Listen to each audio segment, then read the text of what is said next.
ప్రకృతి ఎంత గొప్పదంటే పున్నం నాడు చందమామ నిండుగా జామ పండుగలే అవపడుతుంటది. అదే అమావాస్య వచ్చంగానే మాయమై మళ్ళా కళ్ళకు కాని రాకుండా పోతుంటది. అట్లా చందమామ ఎప్పుడు అవపడ్డా ఎక్కువ మనం ఒకటే తీరు రూపాన్ని చూస్తుంటాం. కానీ గిరాకీల పున్నం నాడు మాత్రం మరింత అందంగా కనబడుతుందట. మరి గట్లెందుకు అవపడుతుంది? అవపడ్డగా ఇచ్చంత్రమైన చందమామ ఎన్ని దినాలు ఉంటుందో ఒక్కసారి చూద్దాం పారి. రాకెట్ల పున్నం నాడు మొగుల మీద ఓ ఇచ్చంత్రం జరగబోతుంది. అదే సూపర్ బ్లూ మూన్. అయితే అన్ని పున్నంల నాడు చందమామ ఎట్లా నిండుగా కనబడతాడో ఈ పున్నం నాడు అంతకంటే ఎక్కువ ఎలుతురుతోని ఈగింత పెద్దగా అవపడతాడట. ఇట్లా ఒక సీజన్ లో వచ్చే మూడో పున్నంనే సూపర్ బ్లూ మూన్ అని అంటారని చెప్తుర్రు శాస్త్రవేత్తలు. ఇక నాసా శాస్త్రవేత్తలు చెప్పిన వివరాల ప్రకారం ఈ 19వ తారీఖు సోమవారం రాత్రి 11:30కెంచి మొగుల మీద సూపర్ బ్లూ మూన్ అవపడుతుందట.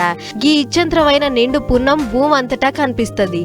అట్లని ఒక రోజే కాదు 3 రోజుల దాకా కనిపిస్తది. గిదే ఏడాదిలో ఇంకా 3 సూపర్ బ్లూ మూన్లు కూడా రాబోతున్నాయి.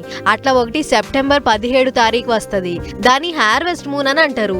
రెండోది అక్టోబర్ 17 తారీఖు నాడు వస్తది, దాన్ని హంటర్స్ మూన్ అని అంటారు. ఇక మూడోది నవంబర్ 15 తారీఖు నాడు వస్తది.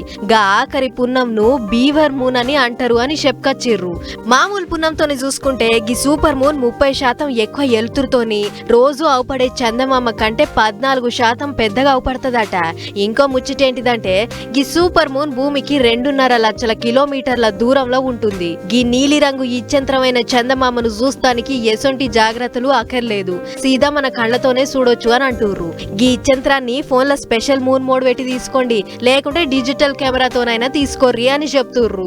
మొత్తానికి మనం ఎప్పుడూ చూసే గ్రహణం లెక్క కాకుండా గీ చందమామ ఎలుగుతున్న తీరును బట్టి సూపర్ బ్లూ మూన్ ఇగింత ఎక్కువ షేపే ఉంటది. కాబట్టి మొగుల మీద అయ్యే గీ ఇచ్చంత్రాన్ని మీరు కూడా చూడుర్రి, ఏం కాదు అన్నట్లు చెప్పుకొస్తుర్రు.